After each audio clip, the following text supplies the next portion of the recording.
Okay, I'm just going to do one that's a little bit more similar to the question on circles that you're going to get on your exam, just because it's got a little bit of a tricky bit on it for part II. So just talking through this then, we've got a circle with centre 0, -4 and radius 6.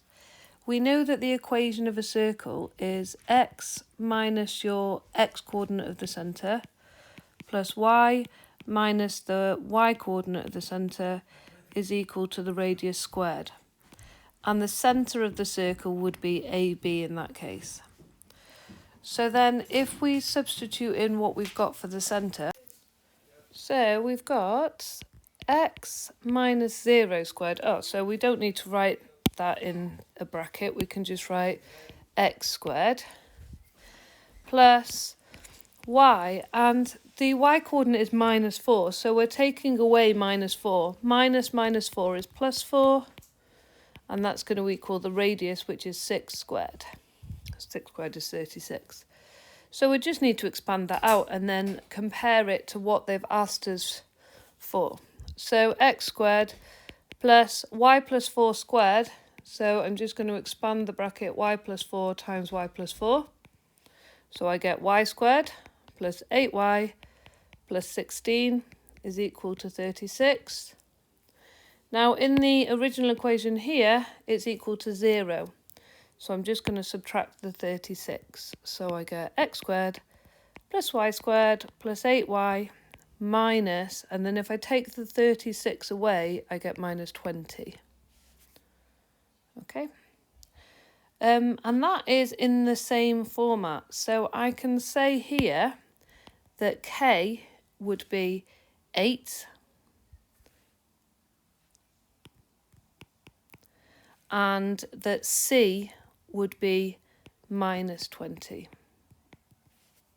Yeah. And then we can have a go at the part II. I've just realised they've said minus k, so k would be -8. Sorry, didn't read that properly. There we go. Okay, let's go on. 0 was... Okay, we're going to have a look at part 2, which is probably the difficult bit of this question. And the reason is because we've got to imagine what it looks like before we can work out what it means. So it's saying the line y equals mx plus 3 passes through the point 0, 3 and is a tangent to the circle. Find the two possible values of m.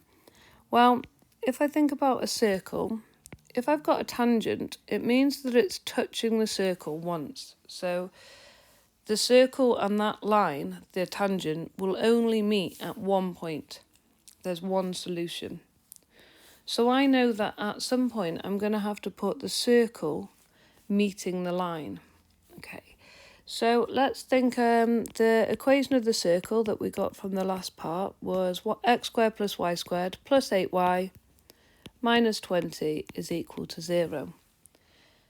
And we need to find out where the circle meets the line. So all I'm going to do is substitute that y is equal to mx plus 3 into that equation of a circle. So every time I see a y, I'm going to put mx plus 3 instead. So I've got a y here, so I've got mx plus 3. I have changed it here, if you're wondering why it's crossed out, just because the last value I used didn't give any solutions, so I just changed the question. So I've got x squared plus mx plus 3 squared plus 8 lots of mx plus 3 minus 20 is equal to 0. And now I need to expand that out. So I've got x squared, mx plus 3 all squared. It's easier if you just write it out to see what it's going to look like. So mx plus times mx is going to be m squared x squared. Mx times 3 is 3mx, and I've got 2 of them, so that's 6mx. And 3 times 3 is 9. Now I'm going to expand this bracket, so I get plus 8mx, 8 times 3 is 24, and then take away the 20 at the end. So now I've got that, I'm just going to collect my terms together. So my x squared terms, I've got an x squared plus an m squared x squared. My mx terms, I've got 6 and 8, so I've got plus 14 mx. And then my constant, I've got 9 add 24 is 33, take away the 20 is 13, and that's equal to 0. Now this is the bit that you might not have done before unless you came to your lesson on Thursday. So in this case now, I know that there's one root to this equation, one solution. And if I think about the solutions of a quadratic equation using the quadratic formula, x is equal to minus b plus or minus the square root of b squared minus 4ac, all divided by 2a. That's my quadratic formula. Now, in order to get one value that's the same from that formula, b squared minus 4ac must be equal to 0, so that I'm not adding one value and then subtracting the square root to get a different one. So what I would say for the tangent of a circle is that b squared minus 4ac has got to equal 0.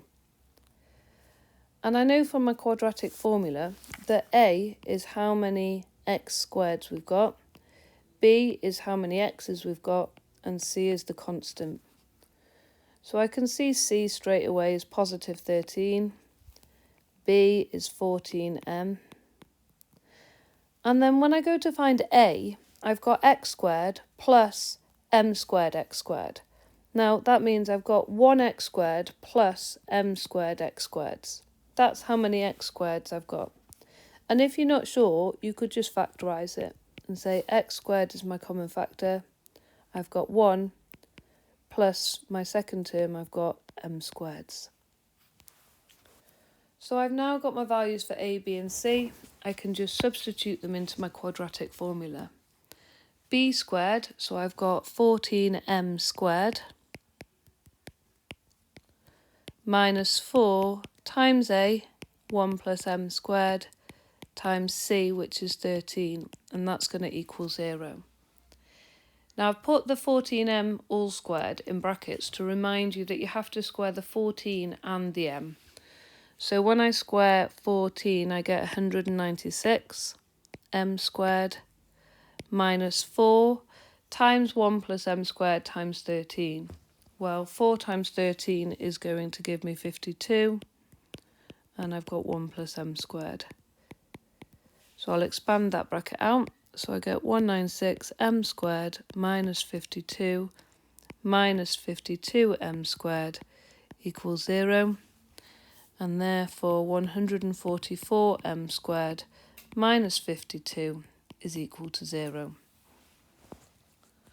And if I go to solve that then, 144 m squared is equal to 52, and m squared is equal to 52 over 144.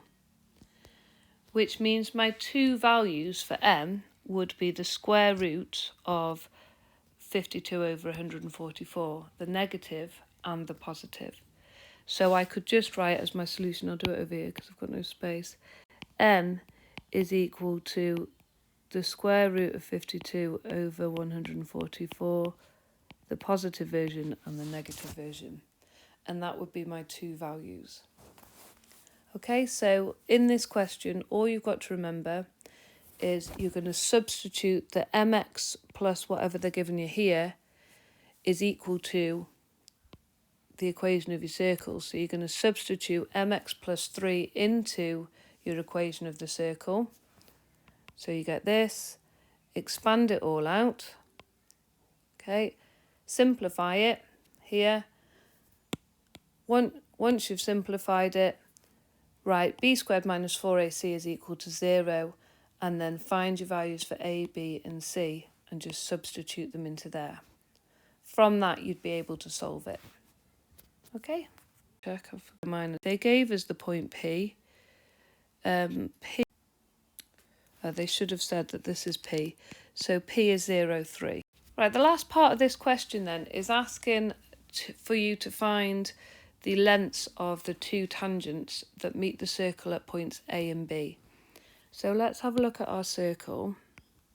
I'm just going to do a quick sketch. We've got the centre of the circle was, let me just 4. So my centre of the circle at 0 minus 4 is here. Then the 2 tangents from P. Okay, so I've got 0, 3 here. And they want to find the 2 tangents. Now, the 2 tangents that come off P are going to go there on there. And from your circle theorems, you should remember that 2 tangents coming off the same point have the same length. So PA is going to equal PB.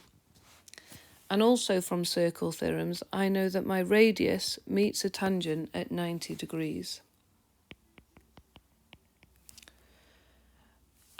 I also know that my radius was 6. So this length here is 6.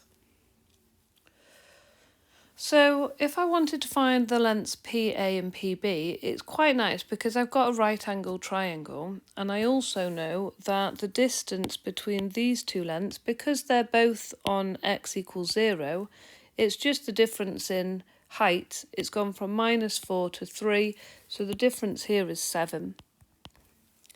So what I've essentially got is a right angled triangle where I've got my hypotenuse is 7. This length here is 6, and I want to find out this length. So I would just do 7 squared minus 6 squared is equal to x squared. So 49 minus 36 equals x squared. So that's going to give x squared is 13, and therefore x is the square root of 13. And that would be PA equals PB, because they're both the same, which is equal to the square root of 13. And that would just be our answer, like that. Okay.